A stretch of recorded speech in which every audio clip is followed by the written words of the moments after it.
हाँ, वेंचर हाँ। उससे परे जाने वाला है। इसलिए आप 1 वर्ष में, 2 वर्ष में ये हो जाएगा, ऐसा निर्धारित नहीं कर सकते हैं। अधिजन ये दैशिक शास्त्र का भी फैलाव बहुत है।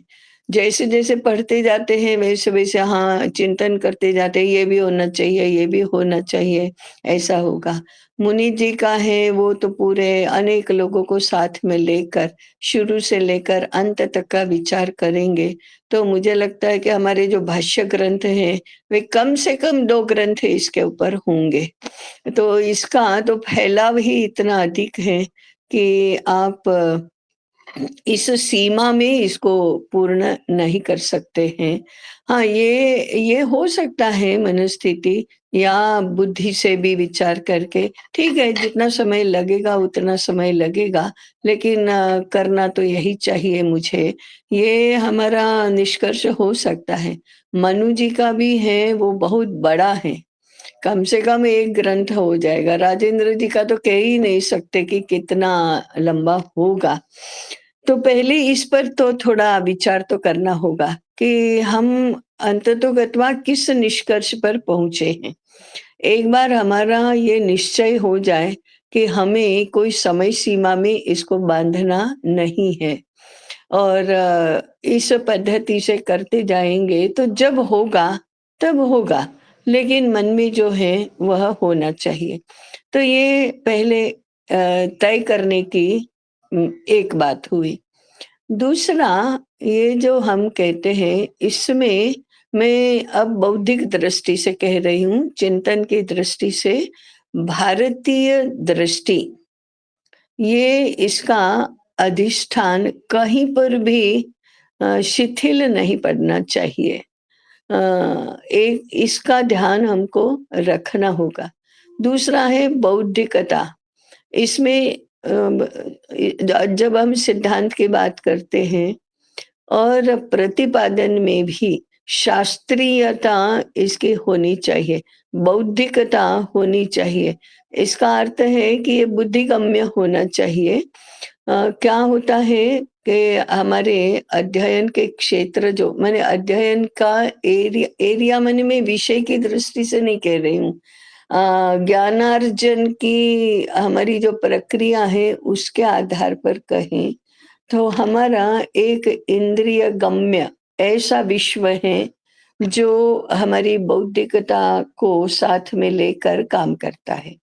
ये भौतिक स्तर पर हुआ अध्ययन है। इसमें एम्पिरिकल एविडेंसेस इसका महत्व रहता है। वह इंद्रिय गम्य है। उसको प्रत्यक्ष प्रमाणों से सिद्ध करना।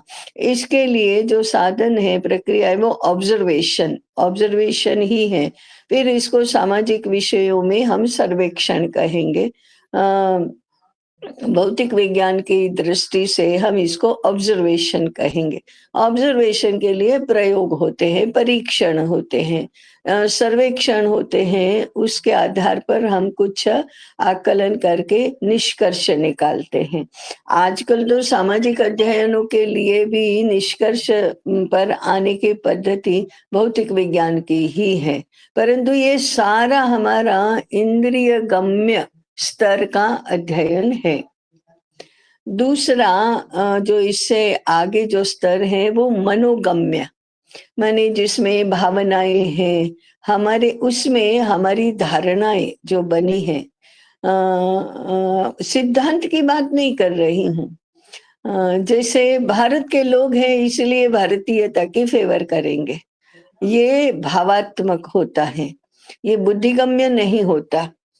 पुराणों को जब हम प्रमाण मानने लगते हैं तो ये भावात्मकता अधिक है। हमें पुराण और उपनिषद इन दो में अंतर करना चाहिए।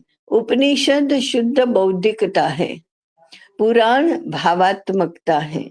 भावात्मक प्रस्तुति में प्रमाण जो होते हैं वो मन के स्तर पर ही होते हैं, वे उपदेश देने के लिए होते हैं, ये रोल मॉडल्स प्रस्तुत करने के लिए होते हैं, ये भावात्मकता की ओर ही अधिक होते हैं, प्रेरणा अधिक देते हैं। ये हमारे दैनंदिन व्यवहार को नीतिमत्ता के दायरे में रखने के लिए, सज्जनता के दायरे में रखने के लिए होते हैं। फिर इसमें विज्ञान की, बौद्धिकता की, इतिहास की आदि सारी जानकारी होती है, परंतु वह जानकारी ही होती है। हमको वो जानकारी के रूप में ही लेना चाहिए। ऐसा ये मनोगम्य मन के क्षेत्र में हम जो अध्ययन करते हैं वो होता है। तीसरा बुद्धिगम्य, माने इसको शास्त्रीयता कहते हैं। वह स्व पर का भेद नहीं करता। वो बौद्धिकता की कसौटी पर ही सब कुछ देखता है। सबका मापदंड बौद्धिकता, बौद्धिकता को ही शास्त्रीयता कहते हैं।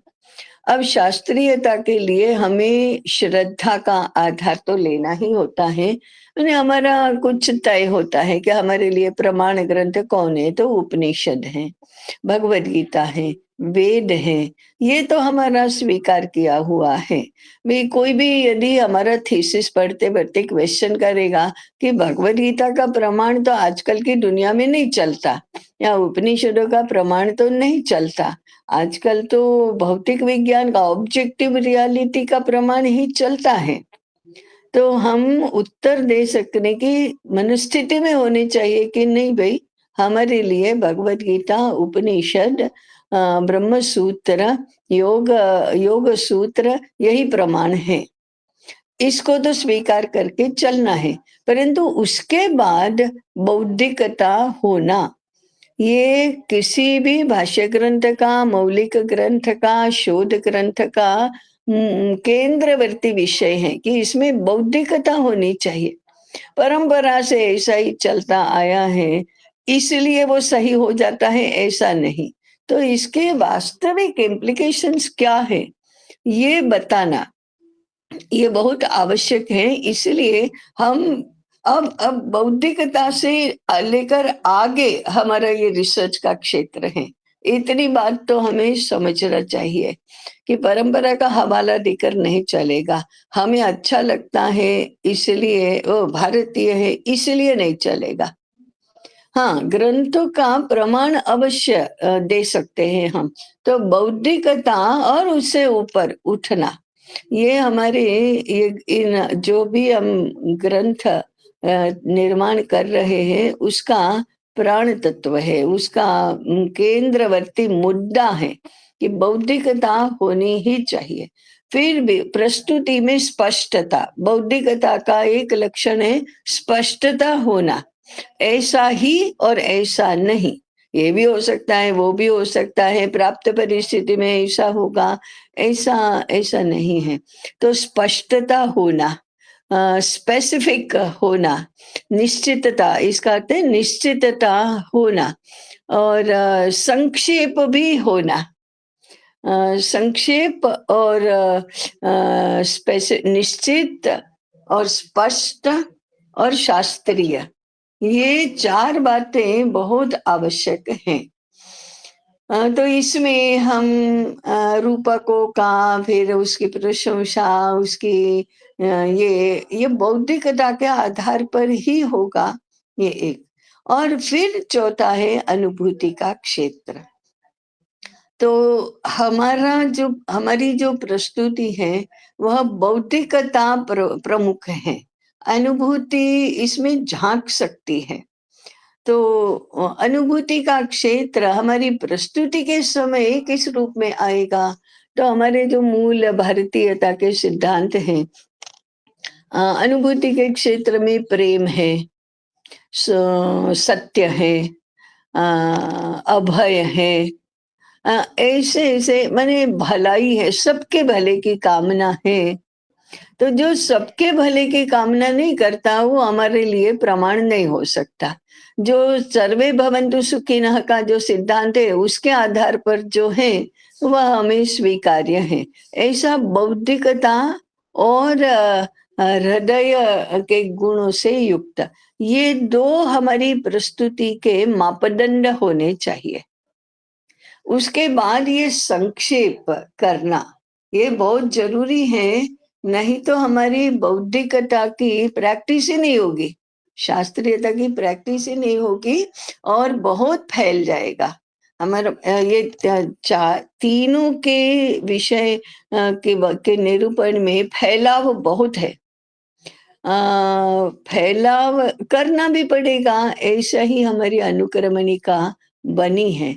तो फैलाव तो कम करना ये अत्यंत आवश्यक है।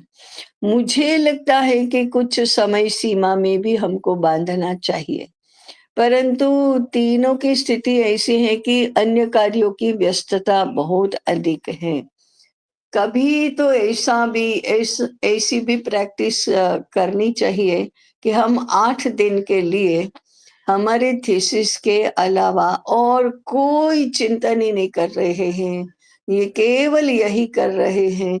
ये मैं प्रैक्टिस की बात कर रही हूँ, आवश्यकता की नहीं। प्रैक्टिस के लिए ये आवश्यकता है, ग्रंथ पूर्ण करने के लिए आवश्यकता की बात नहीं कर रही हूँ। क्योंकि कॉन्सन्ट्रेटेड चिंतन ये बहुत आवश्यक होता है। किसी भी इस प्रकार से सैद्धांतिक, व्यावहारिक दोनों पक्षों का संतुलन करके हमें प्रस्तुत करना है, तो हमारी चिंतन की एकाग्रता एक ही विषय पर, वो गहराई जिसको आप कहते हैं, वो गहराई बहुत आवश्यक है। एक तरफ फैलाव होता है, दूसरी तरफ गहराई होती है।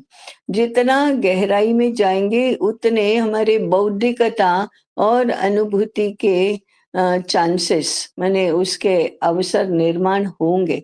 ये हमारी ज्ञानार्जन की क्षमता का विकास करने के लिए आवश्यक ऐसी बातें हैं। हम हमारी कार्य व्यस्तता के कारण से एक्सट्रोवर्ट बहुत हैं। बाहर की दुनिया में हमें बहुत काम करना है, बहुत काम करना है। तो व्यस्तता तो ऐसी फैलाव की ही रहेगी। बहुत ज़्यादा लोग, बहुत ज़्यादा विषय, बहुत ज़्यादा काम, क्रियान्वयन के स्तर पर बहुत ज़्यादा सबके साथ उलझना, ये तो रहेगा ही रहेगा। तो उसमें फिर हमको शोध के लिए जो मूल तत्व है, मूल बात है, वो चिंतन की एकाग्रता, एकाग्र होकर गहराई में उतरना, जिसको हम निदिध्यासन की ओर जाना ये कहते हैं, उसके बिना काम नहीं चलेगा।